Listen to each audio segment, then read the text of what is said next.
All right, the Pokemon TCG Live Beta has just been given its biggest update ever, and they've addressed a ton of the problems that people have had with the game.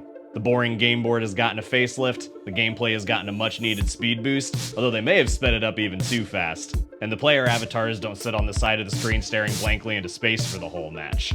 The development team has also said they want to get to a worldwide release of the beta by the end of the year, and with them delivering on the promises of their last letter to the community, it finally feels like the game is moving in a direction where we can get excited for it again. My name's JohnnyK, let's tear into it.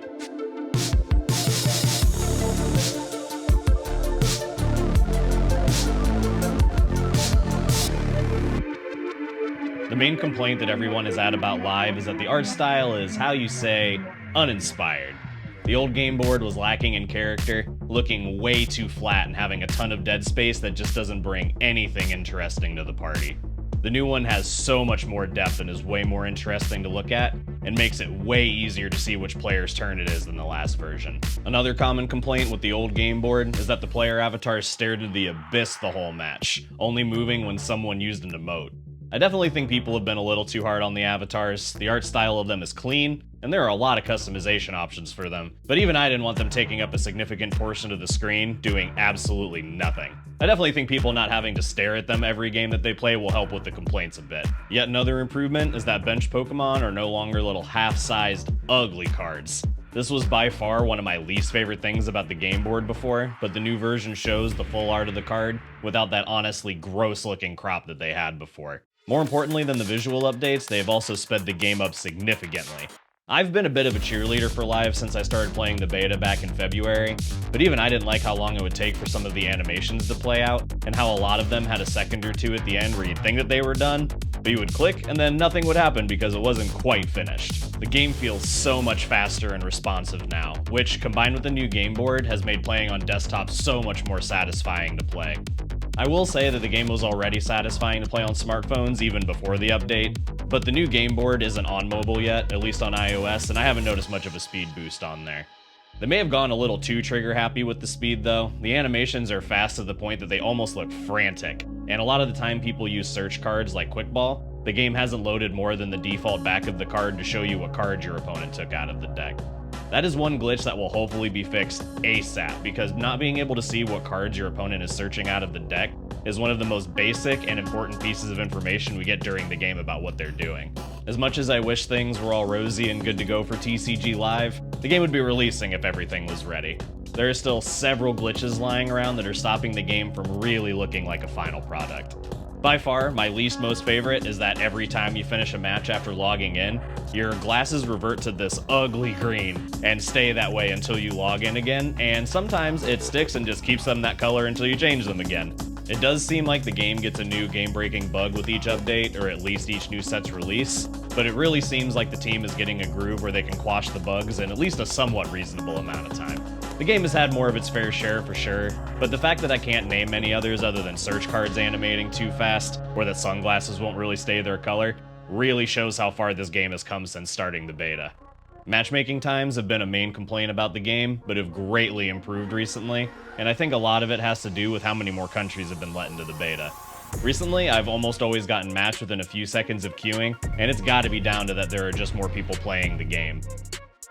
There has been an ongoing issue since the beta has started where people will be unable to match with other players no matter how long they wait in the queue. It always seemed to get better after a server restart, and was reported and talked about so much on the forums that the development team has said that they're trying out just restarting the server sometimes to alleviate the problem. It's just a band-aid for sure, but they've been radio silent for so long that them talking and trying anything is a breath of fresh air, especially when it seems like the game is genuinely improving. Speaking of improving, the development team has also rebalanced the Battle Pass, giving more of the in-game currencies earlier in the pass to help people craft the cards they want more easily. The new player experience was one of my main worries first looking at the game, because while getting handed 8 completely playable decks at the beginning of the game is fantastic, every player is going to want to either craft new cards to make those decks better, or to try and make new decks.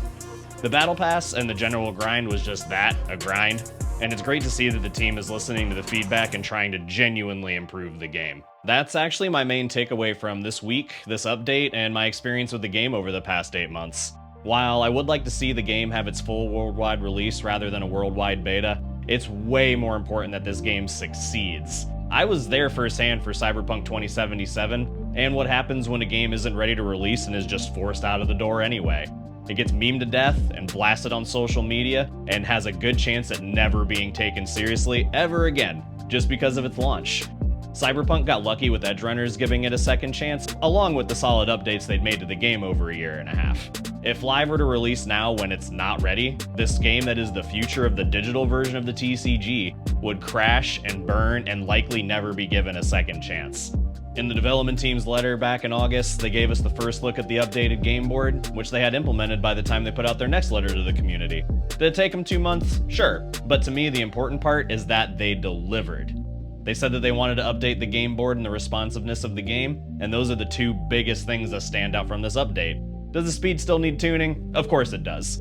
But we have to remember that this is a beta, and we want to be finding the things that are wrong with the game so that when it fully releases, it's in great shape and gets good word of mouth going around that can get the TCG to an exponentially larger player base, which is only going to be good for all of us. I think it's time that we as a community stop being so critical of this game and following the zeitgeist of people complaining about the problems the game had 6 months ago. The number of times I've heard people say, even in the last few months, "Live sucks, lol, Marnie can make the game timeout and make your turn timeout," drives me crazy. Let me educate those people. That was a glitch in the game in April that was fixed within a week of it being found. It's a beta. It got fixed, and some of y'all need to stop regurgitating information you saw in a tweet 6 months ago. The game is leaps and bounds better than it was back in February when the beta started, and now that the development team is communicating more through their letters and even on the forums, I think the future for Live is looking very bright indeed. My name's JohnnyK, and until next time,